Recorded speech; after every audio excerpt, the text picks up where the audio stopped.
Good evening. Welcome. This is IPL's Big Debate. Tonight we are talking about Christmas. We're talking about specifically, what does Christmas mean to you? We have a couple of guests here. We're going to present their different ideas on, what it means to them, and maybe we'll get some good ideas floating about and some decent debate. So let me introduce everybody now. Here we are. This is Mel. Yes, my name is Mel Smith, and this is my son. Hello. What's your name? My name's Nicholas. About that, Mel and Nicholas. And of course, Santa. We have a very special guest, Santa. Hi, Santa Claus, of course. Ho, ho, ho. Merry Christmas. Right. Here we have Miss Sharon. Mrs. Sharon McCaskey, and I'm sitting next to my pastor. I'm a little concerned. I'm Pastor Daryl Mullaney. Great to be here. Great. So what we're going to do first up is go around the room and ask everybody what Christmas means to them. And we're going to get some answers, which will lead off the discussion for the second half of for the night. Okay. And should we start with, I think we'll go over to Daryl first. Okay. Daryl, what does Christmas mean to you? Well, being the 10th of December 2021, if we're following the Gregorian calendar, something cataclysmic happened all those many 2021 years ago, where the history ceased in one sense, which we have BC, and where we believe that Christ was born, and we started the whole new calendar, and we've seen history unfold from that. And for us, especially as a pastor and as a Christian, for us it's really the central part. We believe that Christ was the greatest gift. He was a gift that was planned. The Bible says even before God put the sun in the place, the moon in place, a star in place, God had a plan for salvation, and he brought it in. And so for us, salvation, or Christ being born, celebrating Christmas, is probably one of the most important celebrations that we have, especially as believers.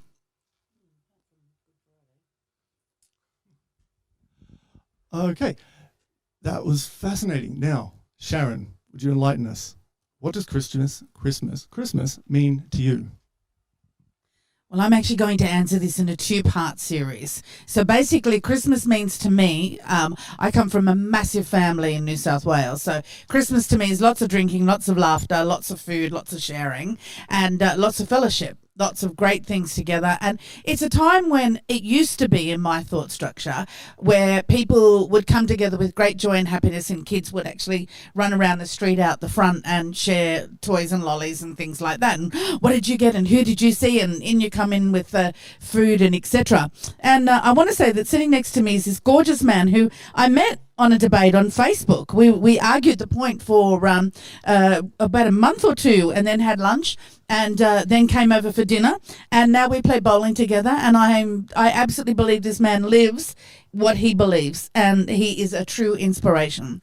But for me, Christmas today encumbers stress, unrealistic expectations for the demand of expensive gifts, bankruptcy increases, obligation visits with families that often cause squabbles, and truckloads of presents that end up in landfill. The internet stats show that the traffic on the reselling sites peak Christmas afternoon, with people uploading unwanted presents for resale.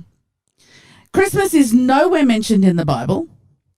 Jesus was not born on the 25th of December. Consumerism and greed have long ago taken the holiday, and we don't say Merry Christmas anymore, we say Happy Holidays. Shopping brochures push various must-have gifts, often starting at around $190, unaffordable if you've got kids, mortgages and bills.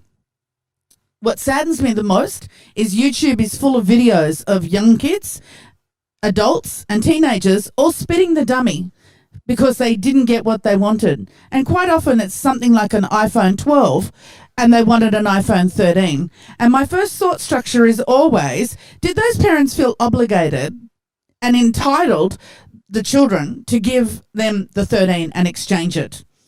For those who say Christmas is a Christian holiday, then I ask, as we're no longer a Christian country, with polls showing that 45.4% of Australians declaring no religion and only those practicing Christians at 21%, should just that 21% actually be entitled to the public holiday? After all, the public don't take off Ramadan, and nor do we take off Hanukkah. And yet those religions are just as prolific as the Christian faith. But let's be honest, December the 25th will always remain a public holiday. But what I feel is, however, more families and individuals are opting out of the tradition and finding the JOMO, the joy of missing out. It's instrumental in helping with mental health issues as the pressure is gone. Let's keep buying presents for the kids, because it is something that I think can't come back. But let's share with friends and family, but include the day in the retelling of the true history of Christmas. The Church of Rome started Christmas in the 4th century in order to diminish and weaken pagan traditions. Coca-Cola discovered and introduced Santa and turned his jacket red. St. Nick gave presents, but presents to the poor. Macy started consumerism in a way to actually instill more presents to be purchased and more gifts to be spent for a Christmas period time. The Germans brought in the Christmas tree and the decorations, and none of them have anything to do with the birth of Christ. But in saying that, that story is very beautiful, very instrumental, and a key point in that is that we see the 3 wise men bringing Jesus the gifts of mirth, gold, and... Have I stumped a pastor? Mirth, gold, silver, and mirth. And frankincense. However, studies actually show, real studies show, that it wasn't just 3 people, it was many, many, many more. And they arrived months after Christ was born. So I keep saying, keep the tradition, tell the stories, keep it alive, including those that want the Christian faith. But let's get together in a fun environment, in a way that presents aren't becoming bankrupty, that we all share together love, joy, friendship, because you want to be there and not out of obligation. For me personally, I wake up in the morning. Every Christmas I spend with my best friend's family, and they make us a beautiful barbecue. And in the afternoon this year, we're going to Penguin Island, and there's 15 families simply heading over to share in food, fellowship, and fun. That's so many families. That's a lot of Monopoly sets. If you're doing that. Tradition in my family anyway, I don't know, every public holiday we get, break out the Monopoly, have a fight. It's what we do. Change it to Catan. That's an idea I'd get behind, but we can discuss that later. Lots of fascinating ideas in there. I hope we'll have some some debate over some of those things. That wow. Okay, and finally we get to the big man himself, Santa. What does Christmas mean to you? Well, first off, Christmas is one of those events that people in the Western world think it's a Western tradition. Right? It really comes back to Christ, yes, right? But the gift-giving side of things comes from St. Nicholas of Myra.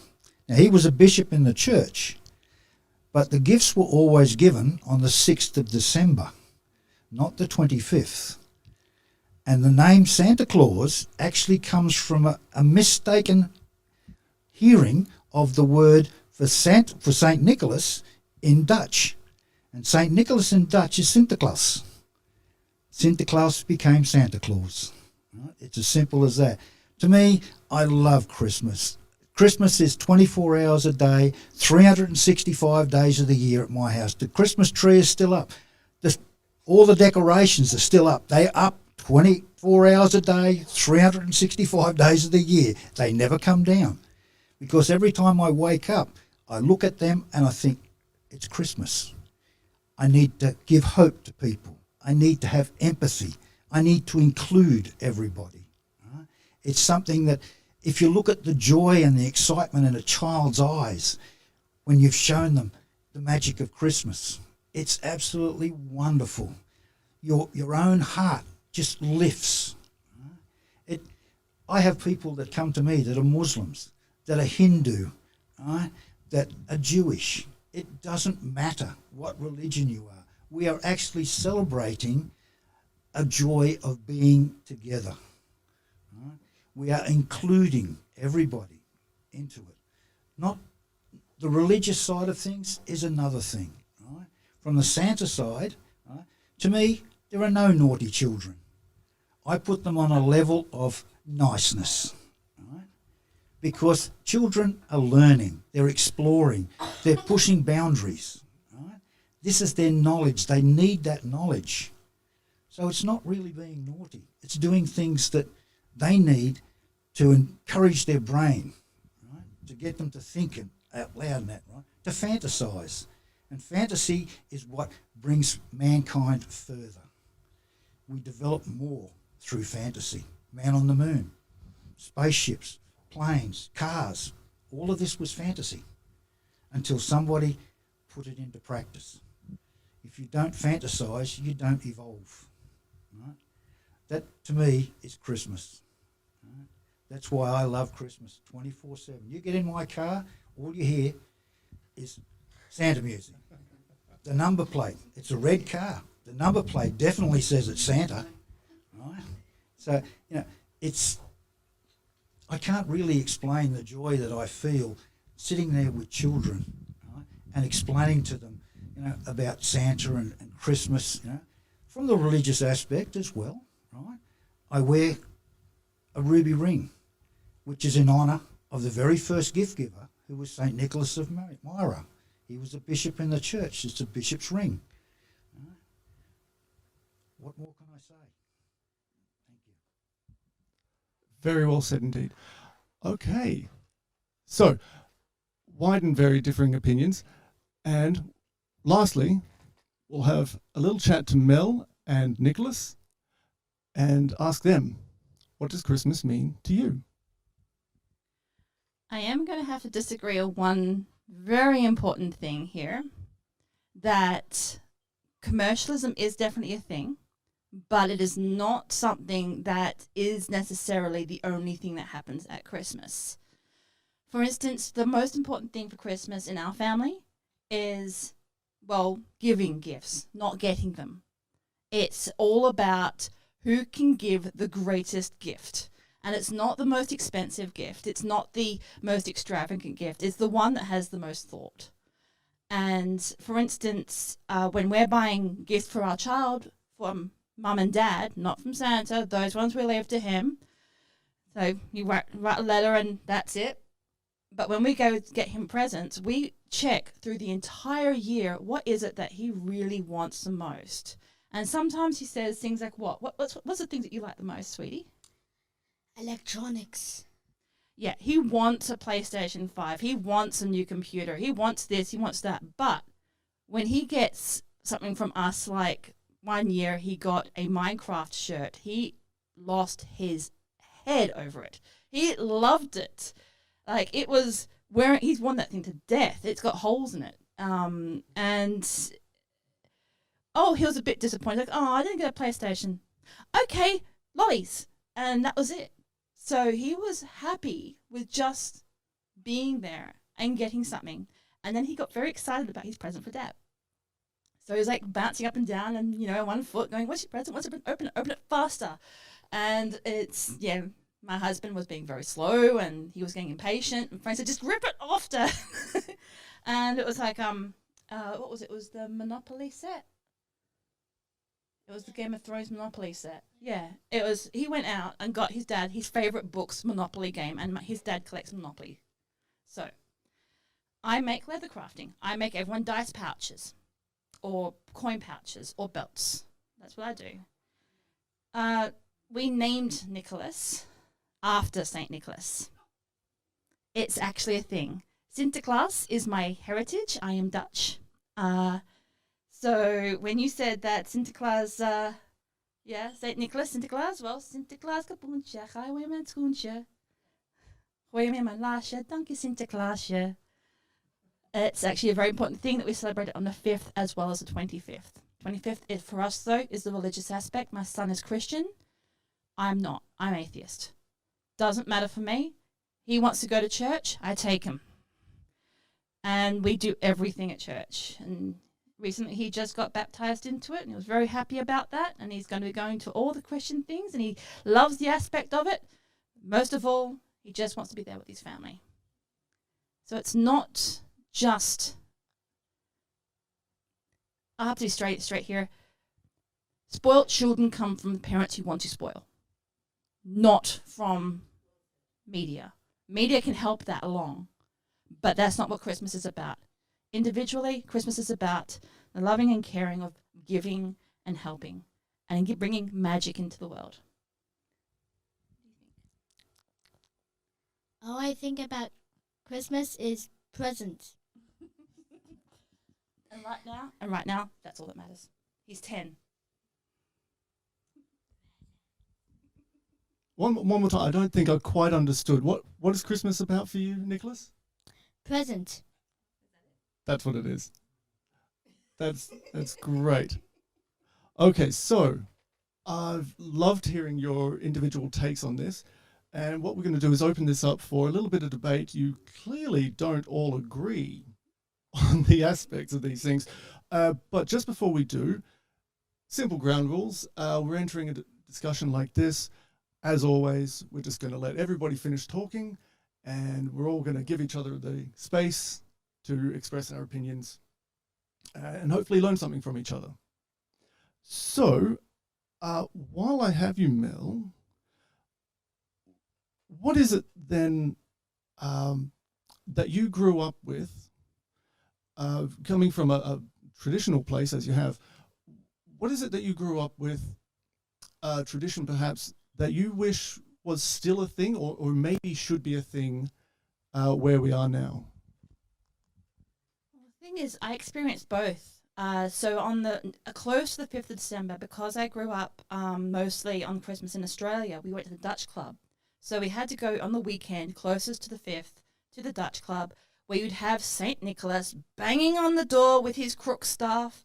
And here comes the problematic part. I'm so sorry to those who might want to look this up, but the Black Peters, they're actually his helpers, the Zwarte Piet. We now call them Piet because we changed the concept slightly. We modernized it to no longer being a dark-skinned man to a man or woman, they're basically gender neutral, with soot on their face. Because for many generations, they used to paint their skin dark to make themselves pretend that they were the more manservant of St. Nicholas. And that man was black back then.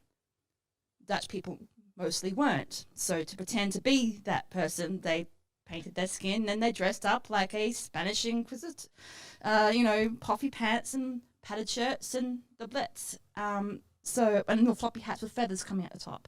And they would throw these amazing ginger nut cookies at us, like ditch them at our heads. They didn't care if they hit us. We just, we were on the floor just grabbing them and running for them, and we were just screaming and having so much fun. And us girls would put them in our skirts, and the boys would chuck them in our shirts, and they're about this big. And then came the traditional, 25th, where my other side of the family would come over for meals. We'd have 3 meals, breakfast, lunch, and dinner, with 3 different parts of that side of the family. We don't do that anymore.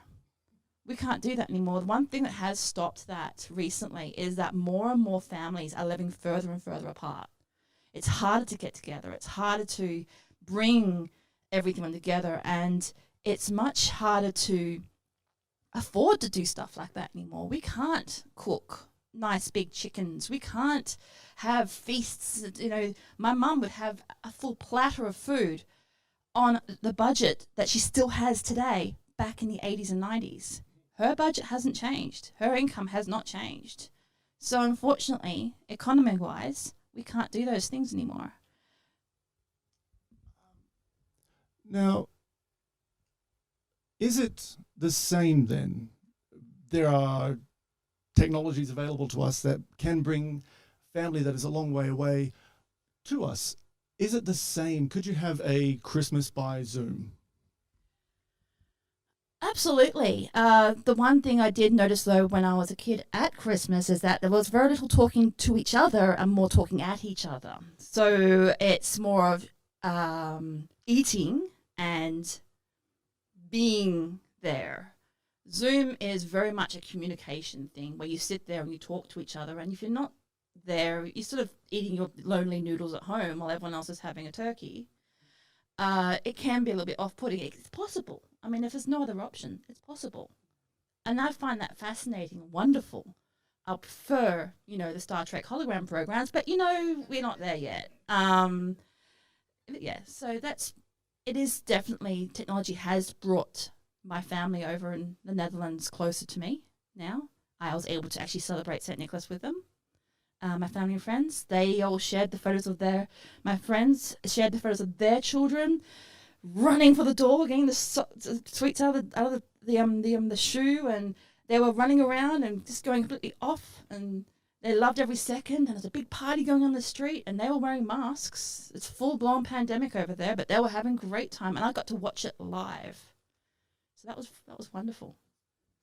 That is pretty special.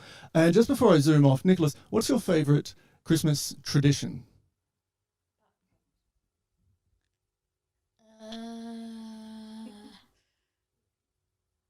What's the thing that you like doing the most at Christmas? What do you think? Let's see, there's putting up lights, there's the tree, there's the big family feast, there's, I don't know, games, things that are just typically Christmas. What do you think your favourite aspect of Christmas is? Basically, opening the presents. Okay, and do you enjoy giving presents as well as getting them? Or do you just prefer getting them? Mostly getting them. Fair enough. Honest answer. I appreciate it. Thank you. Okay. So, Santa, is it Christmas without family?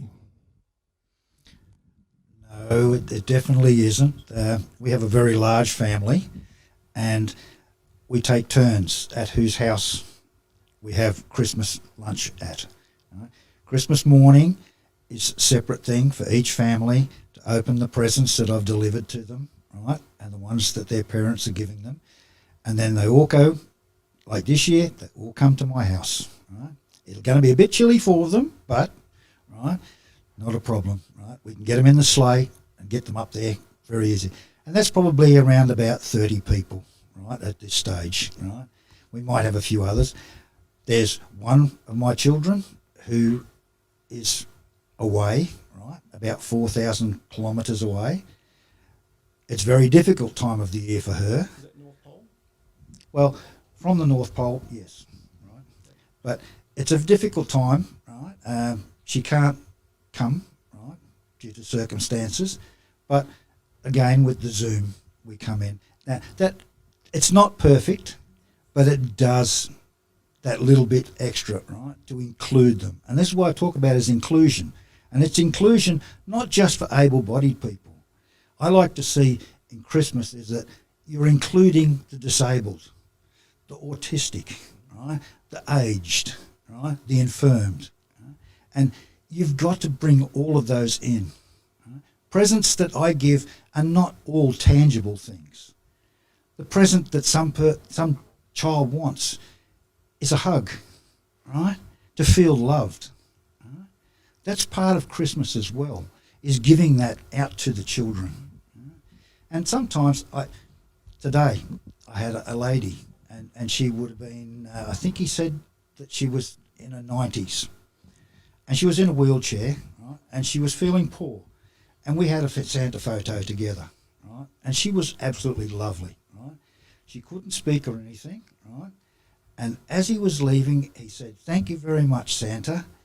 This will be her last Christmas." Right?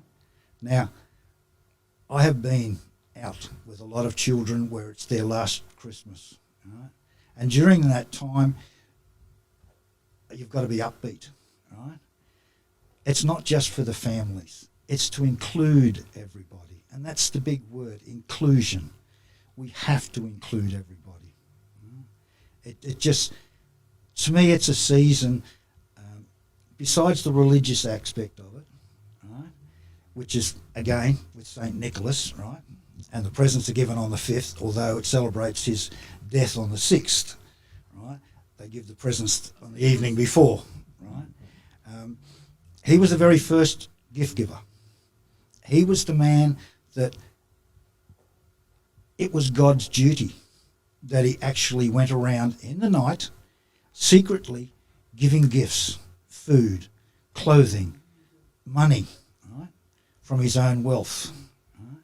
And he did this, and when somebody caught them, they said, well, why don't you do it in the daytime and show everybody, that you're doing it? And he said, no, this is God's work, not mine. Right? And that was that's inclusion. That's bringing everybody in, irrespective. Right? The value of the present's irrelevant. I get children, they're asking for iPads and Nintendo Switches and all the rest of it, right? And I'm saying, well, I'm a toy maker. I make toys. Right? If you want a Ferrari, not bad. I can get you one about this big. Right? It's toys. That's all let's do is toys. Right? And it's to make people happy, not just children, people. The people that you live with, the people that you see, the people that are overseas, right? Everybody in the world. Right? Remember, I've got to get round the world in one night. I won't tell you how I do it, right? But I can do it. Right? Thank you. So I've just had a brainwave. Now you mentioned, I know that you are a sensitive Santa, and that means a Santa who accommodates children with autism, other disabilities, when it's just a bit too much to be included in the noise of the normal Santa shopping centre experience. Do you know of an aged care Santa?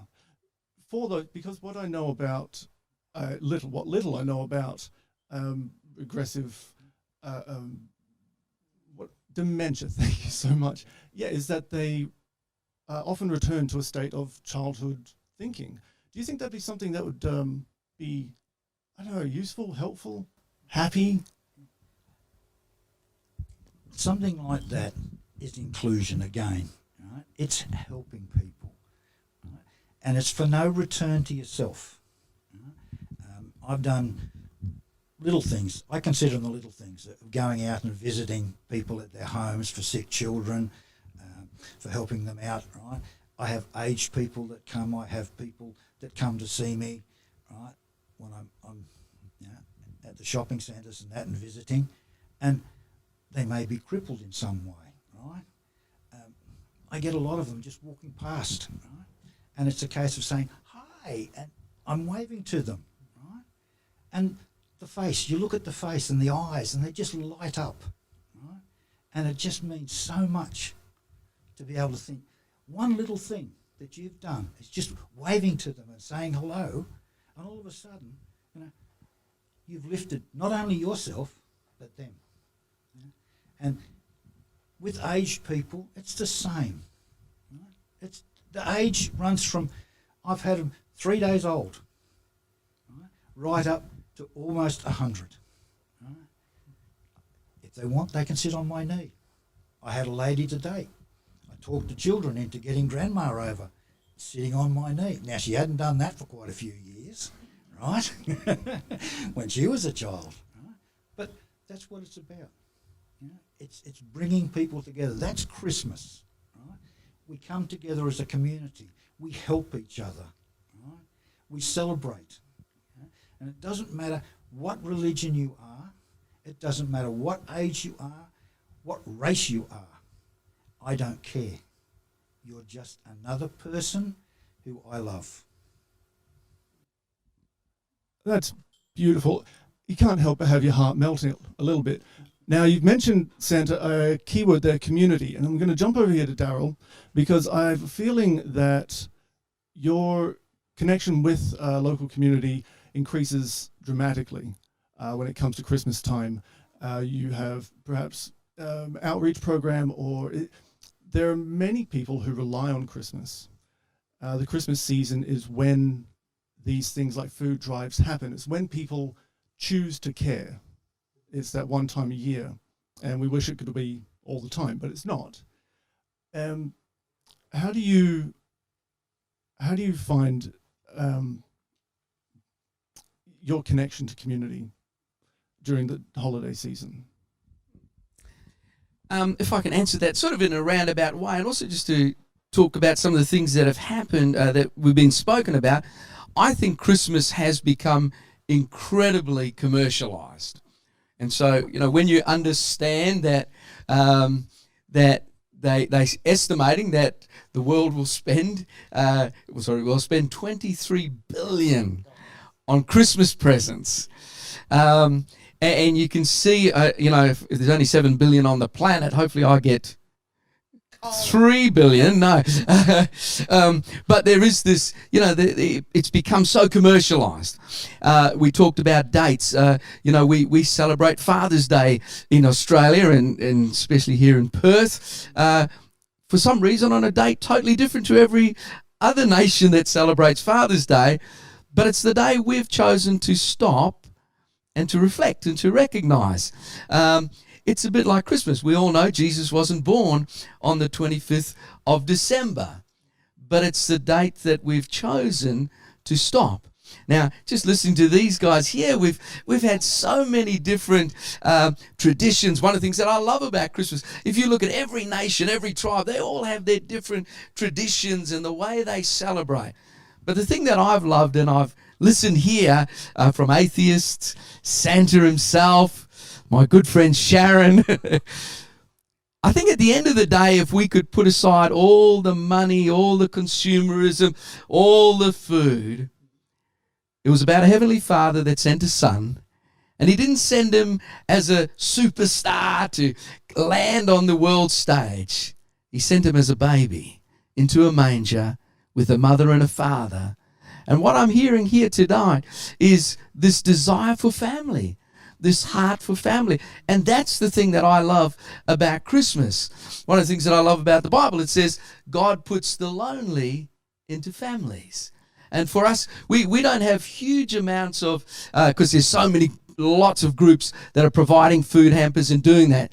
For us as a church, my heart has, and my wife's heart and our church's heart, is that no matter who walks in the door, we talked about inclusion, that they're going to feel like they've come home. At Christmas time, we want people to feel like they're home, that they're loved and they cared for. And so, Christmas for us, it is that special time. It might not be the day Jesus was born. It probably is a little bit later in the year. But it was the day the world has chosen. I probably agree with Sharon. I think all those that don't believe in Jesus shouldn't celebrate Christmas as a religious holiday. Maybe they should have it another day. No, but it's something when you look around. The whole world celebrates. The whole world stops. The whole world, and as I think about Christmas myself, it's this desire to be with family. We heard there, the problem these days, we've got people all over the world, and it's so hard. I've got a son in Queensland. He's got a 1-year-old. I've got a 1-year-old grandson, and my heart is breaking because I would just do anything to be there right now, but because of travel and everything that's going on, we just can't get there. But hey, our heart always is, if there's somebody struggling, if there's somebody hurting, if there's somebody in need, hey, we want to say, hey, come be part of the family. Let's look after us, or let's look after you. One of the things, sort of on a similar note, but just what I understand from the Bible, the early church, when they discovered the wonder of Christianity, they didn't actually go out doing lots of stuff for lots of people. What they did is they said, hey, we're going to look after our family. And everybody around went, hey, that's amazing. Look at how they're looking after the widows. Look at how they're looking after the poor. Wow, and they wanted to come and be part of that community. And the Bible says that's how Christianity grew. And it exploded. We now have 2.7 billion believers today that do have have had a personal encounter, that celebrate Christmas for the simplicity. I love giving gifts. I wish my wife could afford to buy me $1 million boat or something, a Bunnings voucher. But hey, at the end of the day, the beauty is being able to come and spend time with family and say we love you, we care about you. And I think that's just an expression of God's heart and expression of the church. So you would agree that in some way you can choose what family you have at Christmas time. You can expand the meaning of what is family to you. It is the people that you row with around the table and share food with and share food comas with. But it can also be the people that you choose to include who wouldn't normally be part of your circle. Yeah? Okay.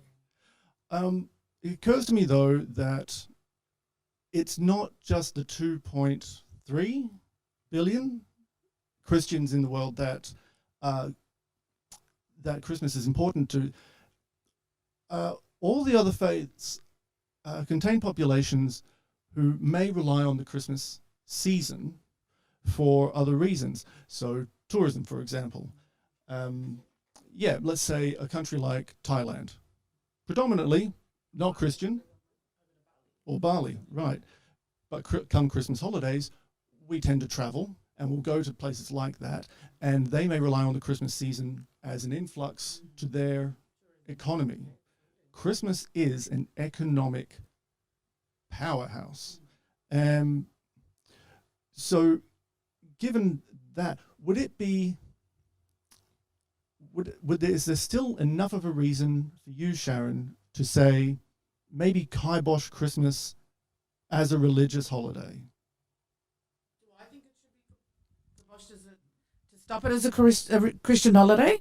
I don't think it's been a Christian holiday for a long time. I think is that your question? Have I got it right? I think non-Christians have celebrated it as a different holiday. I think definitely some people do celebrate it as a Christian, and I'm a Catholic.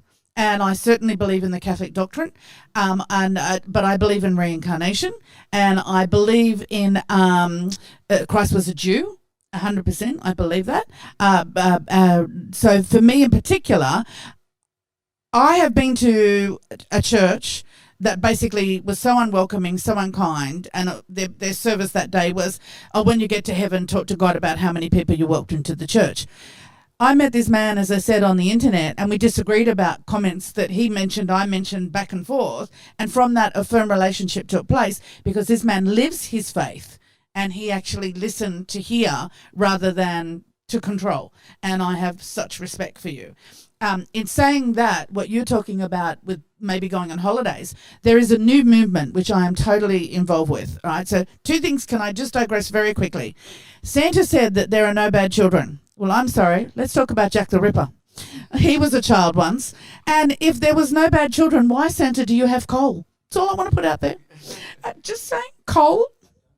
Is that not true?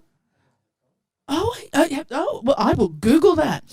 Okay, so basically for me, because I have a huge family, 80 first cousins, etc., and we get together on farms, and everyone brings their own, their own meals, which this gorgeous lady was saying it's too expensive now. The way that we've combat that is that everybody brings their one plate and we share it family style.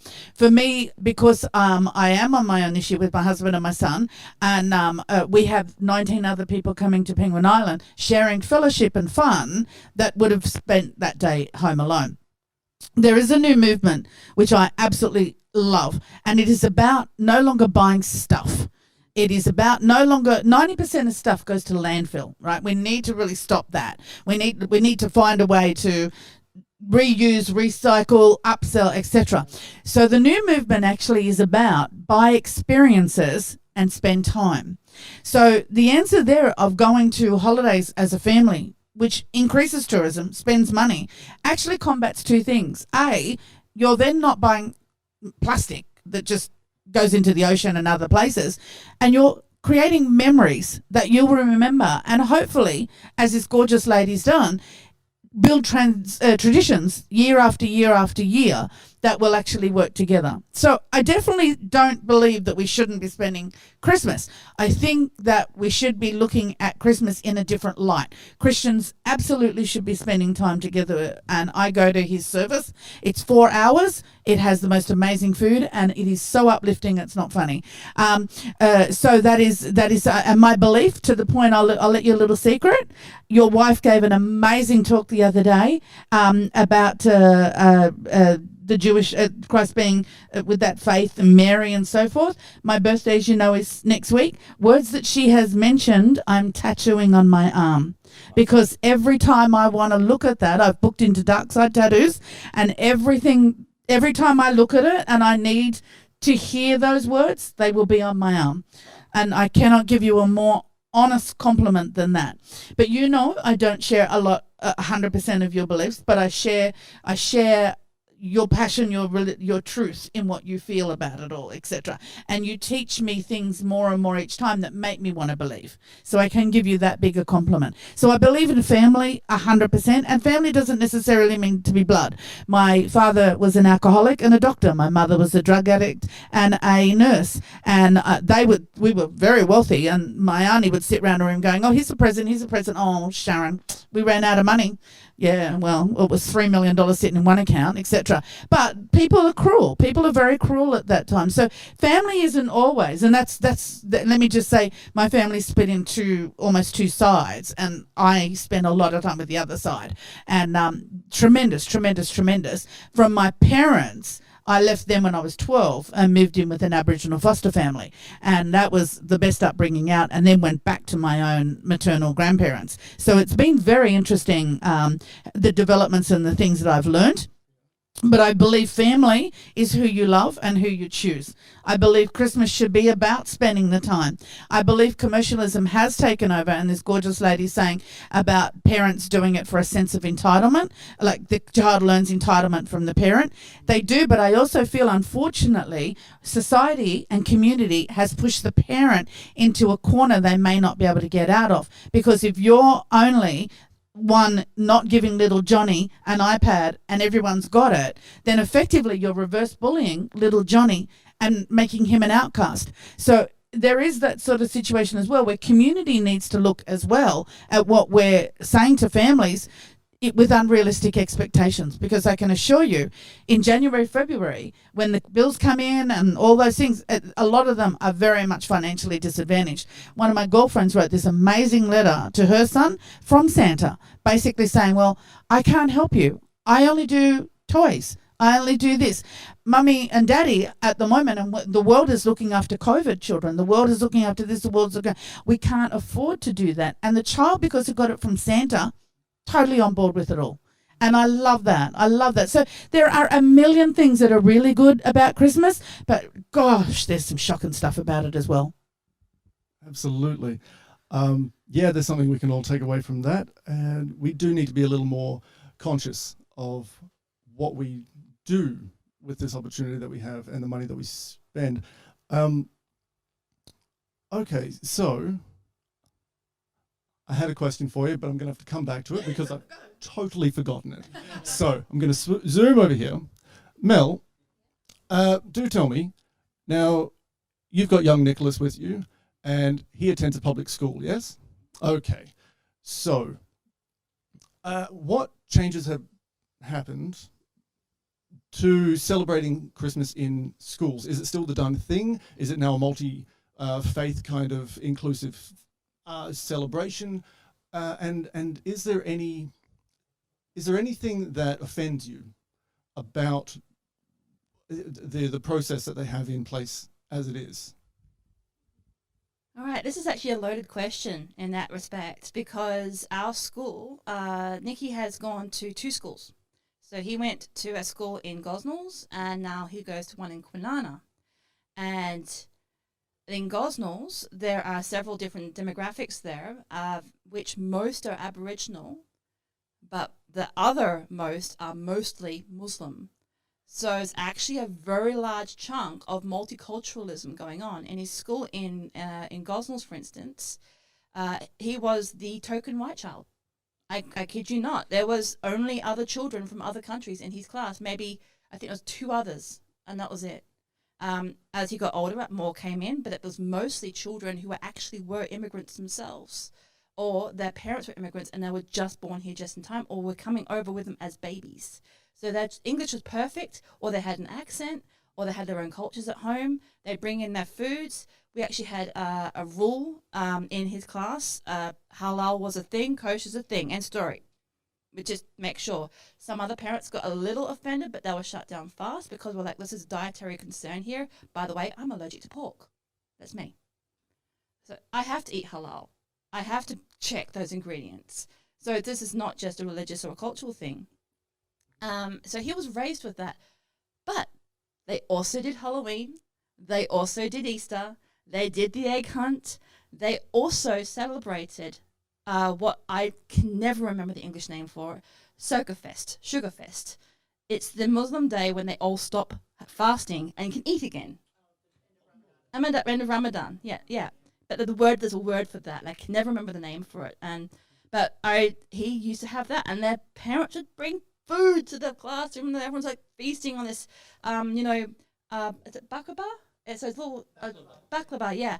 I would make him bring those home. But would have those celebrations, and at Christmas time they'd make Christmas tree decorations, and they'd put them all over the windows. They'd make big candy canes. They get a candy cane in their lunchbox, whatever. Come to Kwinana, it's a little bit more subdued, but only because of the school he's going to. His school is very small. Like we're talking, I think there's 120 children there. That's it. School carnival, it's whoever shows up. So it's mostly an academic school, but it's also very one-on-one there. So when they do have special occasions such as Easter, Christmas, and other things, they say, we acknowledge this, but most of all, we acknowledge the land that we're on. So they're mostly actually a very conscious Australian school, nationally traditional, as in not Australian when it was founded in 1901, but Australia when it was founded 50,000 years ago. So it always regarding, the importance of the soil we were on, the seasons, the 6 seasons, not the 4, the 6. So when I don't know, it's the one that I hate. It's too hot. It's just too hot. The one before this was nice. I think the one before this was season fertility or something like that. So that was beautiful weather. But yeah, so when Christmas comes around, they go, oh yeah, make some Christmas trees. Now let's focus on some maths. So they're very, very more academic in that respect. And it's not so much an ignorance of things. It's from school to school. It really is. And it's also from location to location, considering that different schools in different areas have different demographics. You always have to be very conscious of that. So his Gosnell school, highly international. The school 5 minutes away, very not international. Like full blown, it was mostly Australian born children, Aboriginal, white, and European descent only. With maybe one person from Vietnam here and one person from China there. That's it. So they had a different thing altogether again, and they'd do other things. Can I expand upon a few things here? Or am I just going to take over the mic a bit?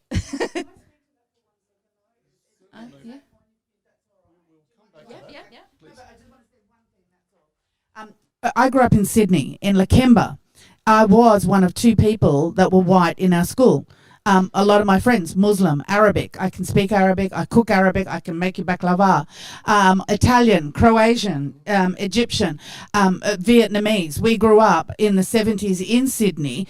What I love that your son is going to experience is I have no multiculturalism. For me, everybody, I don't worry about it now as where you come from because I've already understood where you come from. So there is no, oh my God, white person, oh my God, black person, because where we grew up, we learned all the inclusiveness at the formative years as this young boy, and he has got the best ride coming forward because the learning of the cultures, the food, the ways, and I tell you, white Australians are probably the least for family. Arabic, Muslims, Greeks, etc. Are you Italian? in you they breathe the word family. And I think in that aspect, I'm so happy for your son to have experienced that. His formative years to see so many different diversities. Oh, what a privilege. And it's something West Australia is just starting to learn now. And I hope that other cultures will bring in their Christmas traditions in that same sort of culture situation. Because listening to you with the both with the Dutch, we had a German exchange student, and she was with us for 12 months, and she brought Christmas back into my family.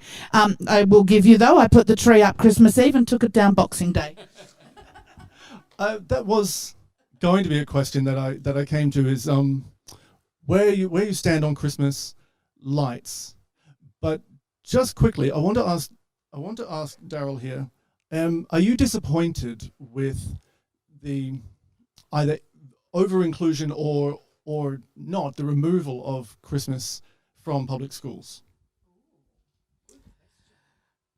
Absolutely. I suppose, I love I love traditions. I love everybody's point of view. I respect people's point of view. But at the end of the day, Christmas is Christ Mass.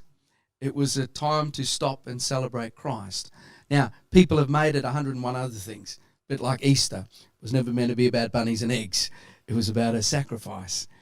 But Christmas is, and the sad thing that they have now taken it out of schools, the saddest thing, they're taking it out of a lot of Christian schools, because they're saying we're excluding other religions, even though they come into a Christian school.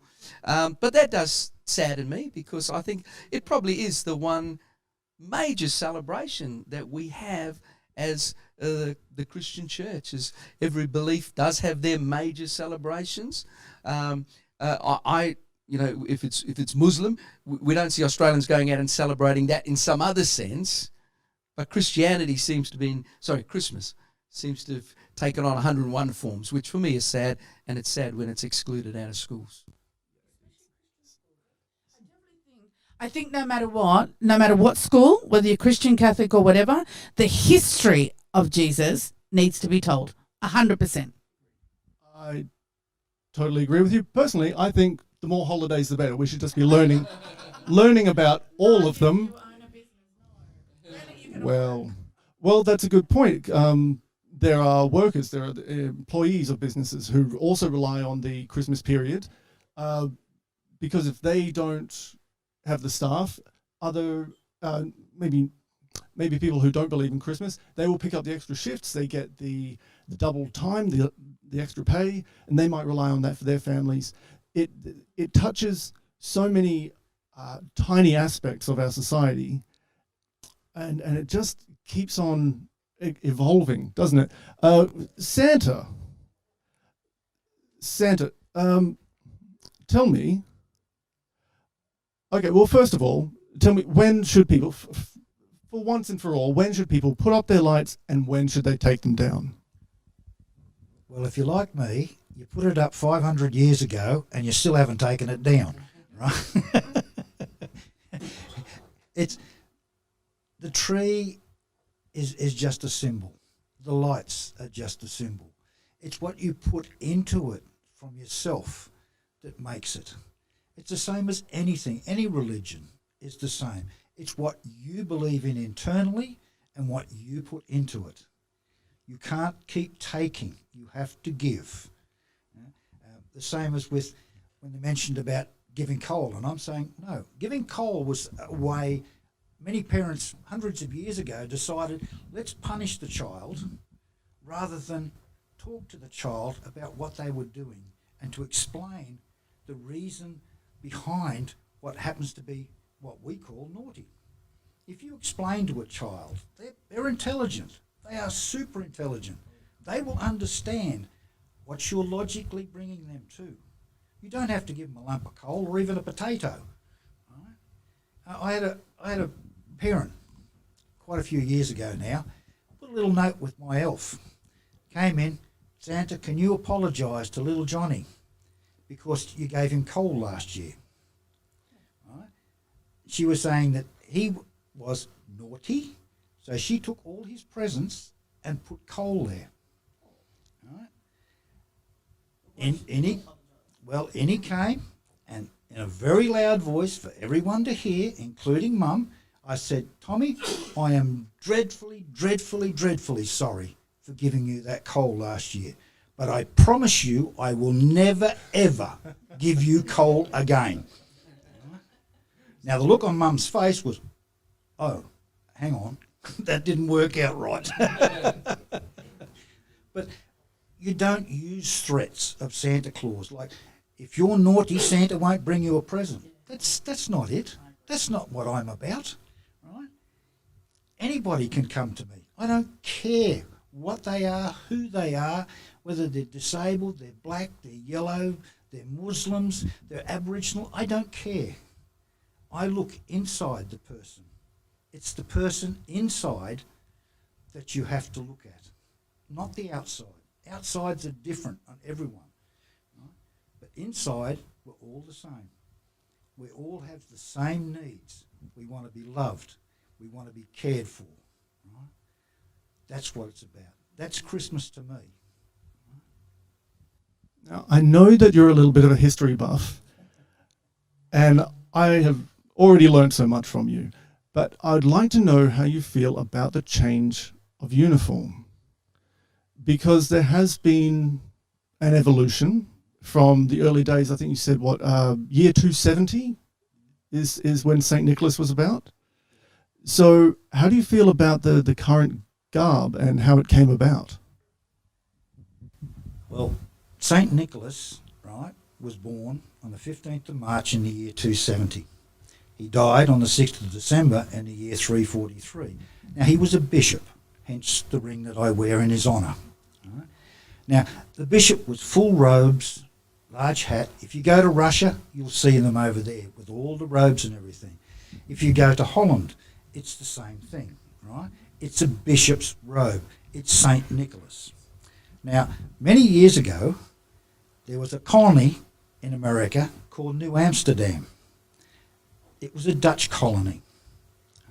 And the Dutch were talking on December, and the 6th or the 5th of December coming up, they were saying, we're talking about Sinterklaas. Sinterklaas is Dutch for St. Nicholas. And what happened was people misheard what Sinterklaas was. Sinterklaas became Santa Claus. That's all it was. Very simple. Christopher Kringle, there's another one, right? People say it's from Germany. It was from German immigrants in Connecticut, where that one came from. So we change history around, to suit.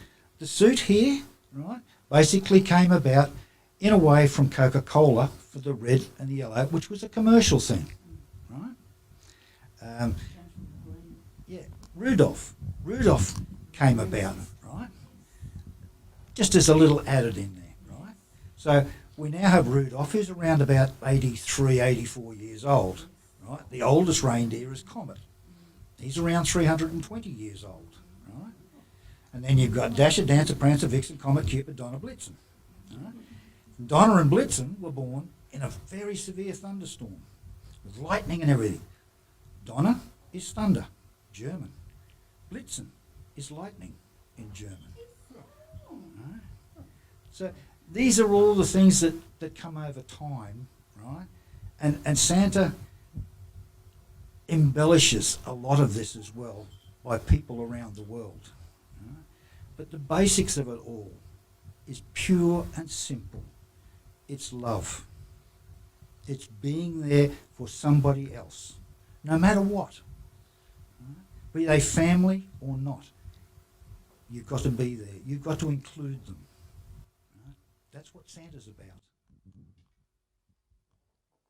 Marvellous. Again, learning so much.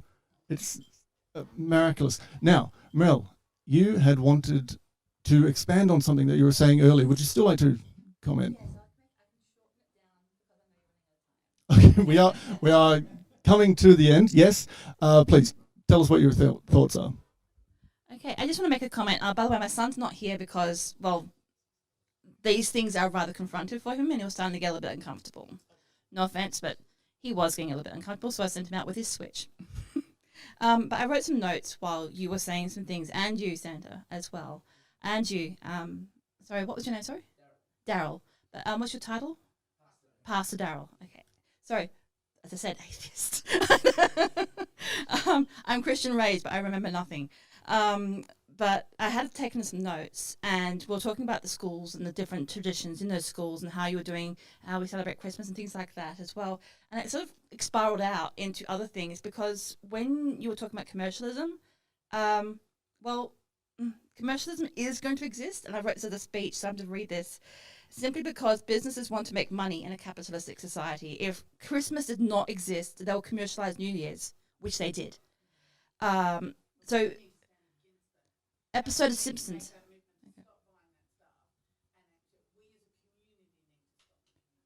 Yeah. The main thing, though, is an episode of Simpsons, ironically, points this out in an episode about this, where some commercialistic company says we need to find a day sometime in this period for money making. There's a dead zone. So they invent Love Day, and it's all about love. That's it. It's not Valentine's Day. It's just love, and it's so commercialistic.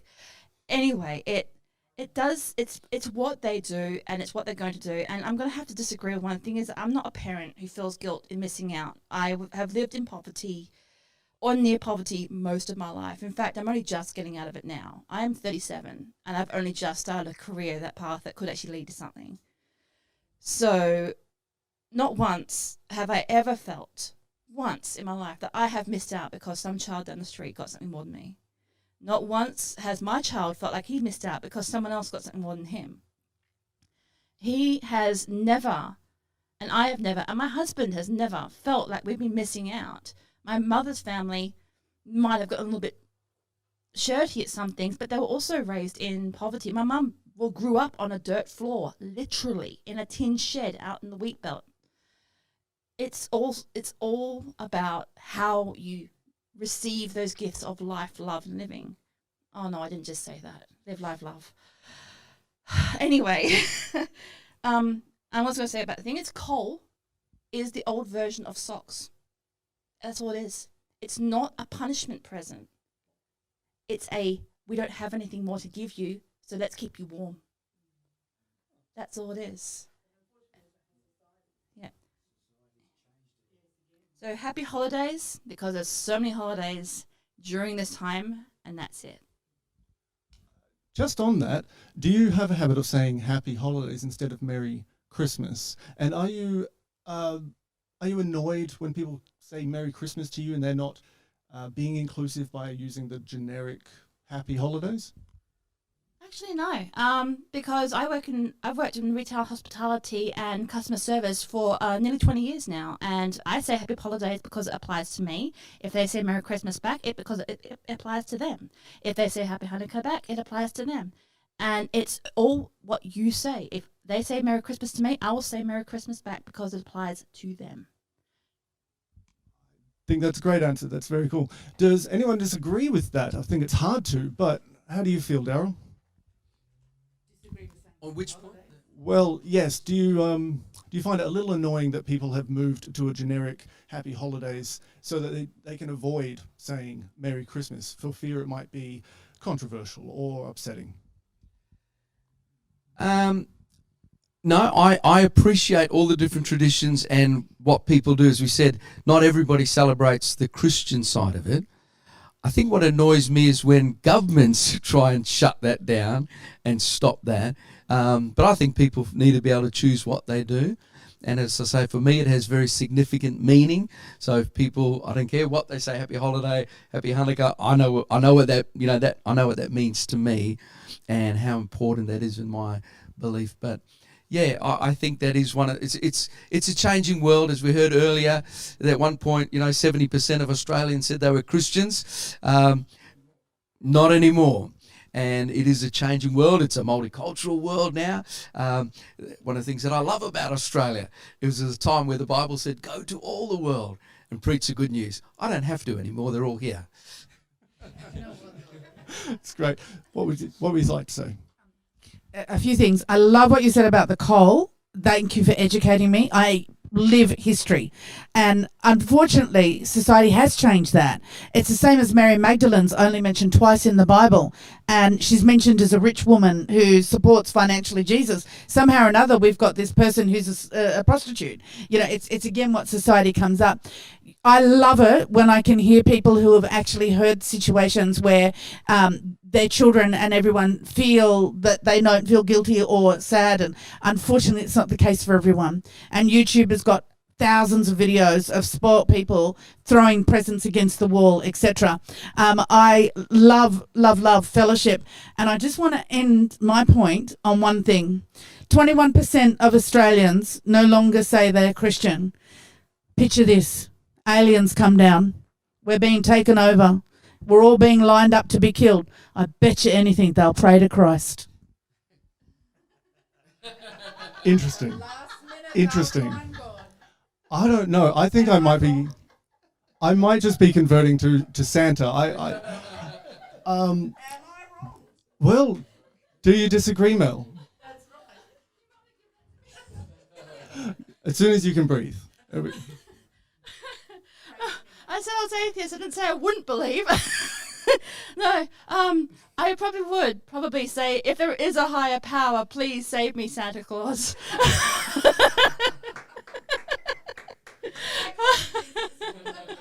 was going to say something right now, Santa. I completely forgot that St. Nicholas was born on the 15th of March, because that's why we named our son St. Nicholas. That's his birthday. And it wasn't intentional. We named him that before he was born. And it just turned out he was born on the 15th. Now, Sharon, you believe in reincarnation. Do you believe, is this a coincidence, or could he be a reincarnation of St. Nicholas himself? Mills, yes. Who knows? Who truly knows? I can only speak for my beliefs, my situation. Every time I'm in Ballarat, and any time I talk about Australian colonialism and the gold rush, I was there. I know I was there. I absolutely Australian colonialism. If your son is St. Nicholas, then is he Catholic? Is he? Yeah. Yes. No, but isn't St. Nicholas Catholic? So then, can they be reincarnated? It's a very good question. If indeed, I don't know why we're going down this rabbit hole, but it is fascinating to me. If indeed Mel's son Nicholas is a reincarnation of St. Nicholas, what would be the telltale signs? Oh, now that's a difficult one, right? You put me on a spot here. Right? Maybe it could be the fact that at some time he's going to turn around and look at what he's got at home, just select out the bits and pieces that he has. You can wrap them up and then go out with mum and dad, find somebody who they think would like that. Right? And everybody can do this. Right? And just leave it on their front door, ring the doorbell or knock on the door, and then skip off and just watch. Now that's basically what Santa is. Right? You can't see me. He waits till you're all asleep. Right? You might hear the bells, but you better be asleep. Right? And he comes down and gives those gifts out. And we can all be a Santa Claus. Right? There's things that we have at home that we're never going to use again, that are still in good condition. Right? Yeah.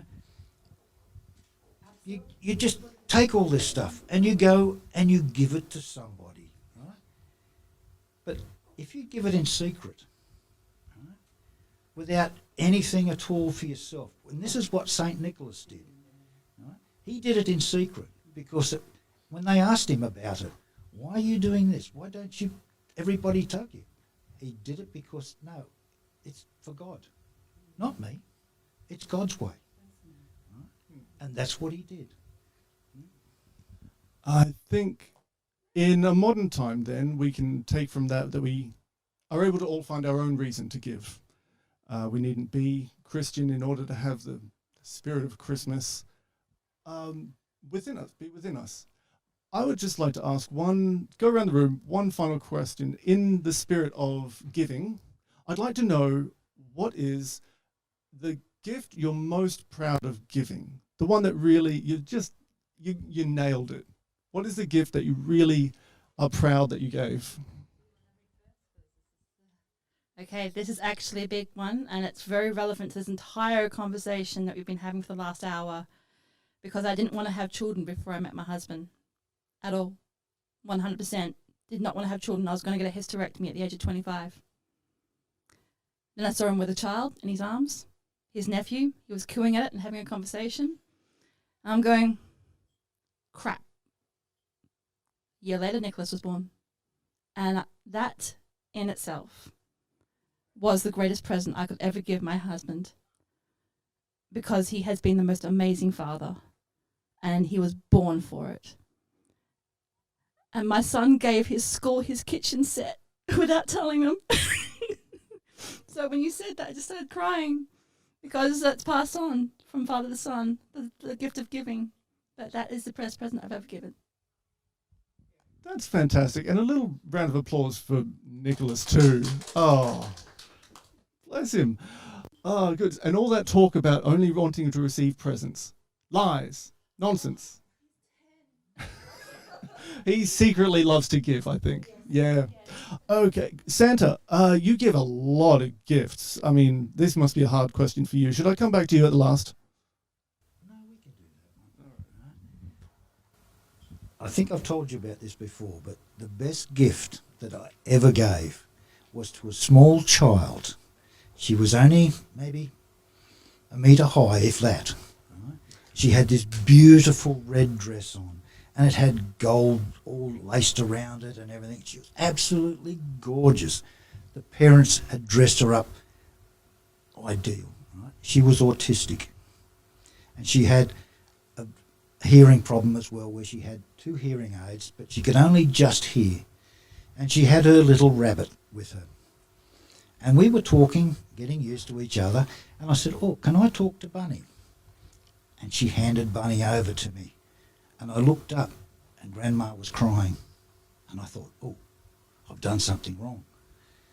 But the child was okay. So I talked to Bunny, and we were talking very well, and I was checking with the child, "Oh, Bunny says she's been a very good girl today."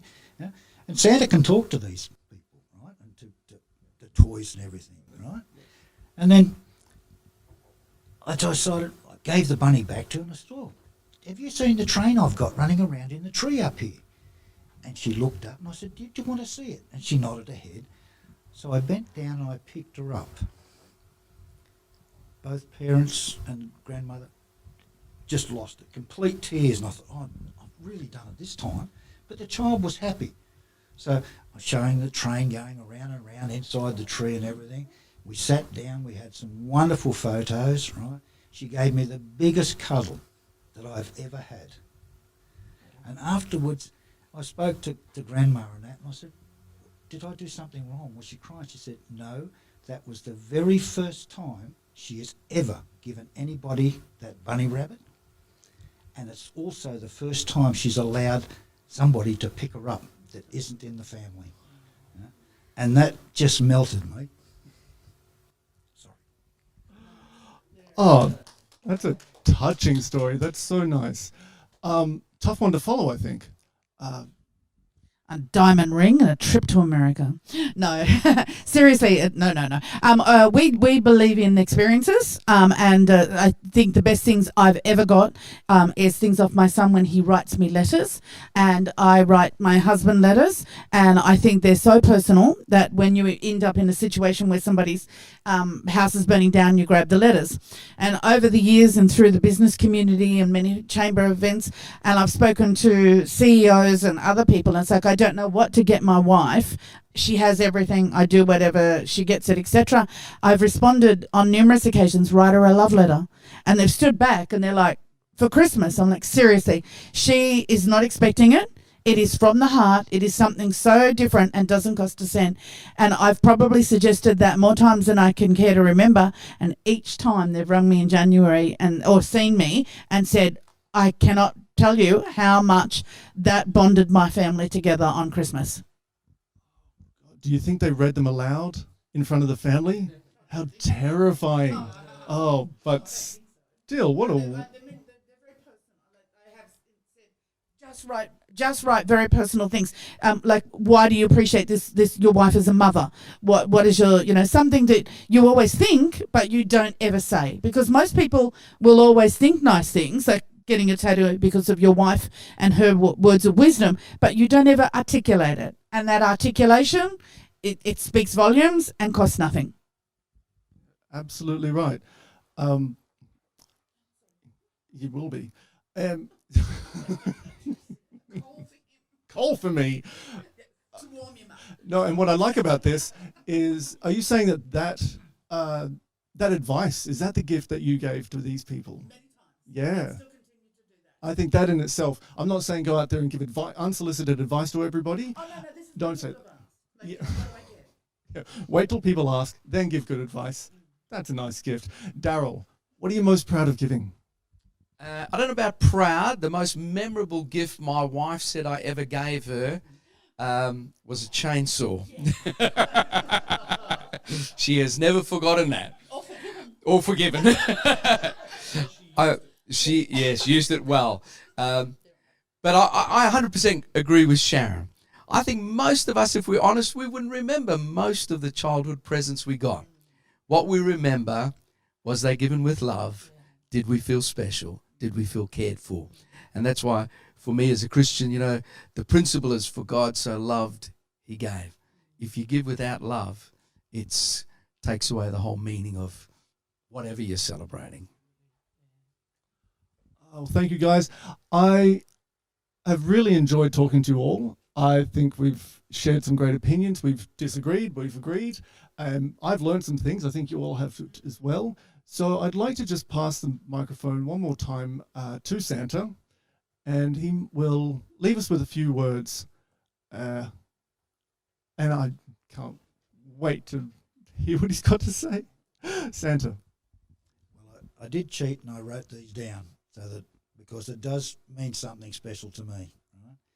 It's let us not forget those of us that are disabled or maybe alone at Christmas time. And if you can, take the time to make Christmas a joyous occasion for all. Let us also reflect on the differences that Christmas means to each of us and take time to pray for peace, inclusion, and acceptance of our differences.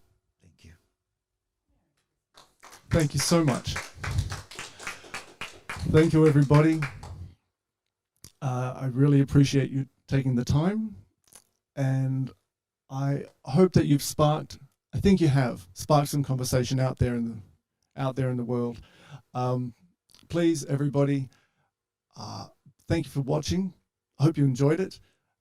Tune into IPL on ipl.org.au, and we'll see you in the chat room, I suppose, and continue the discussion there. Thank you. Good night.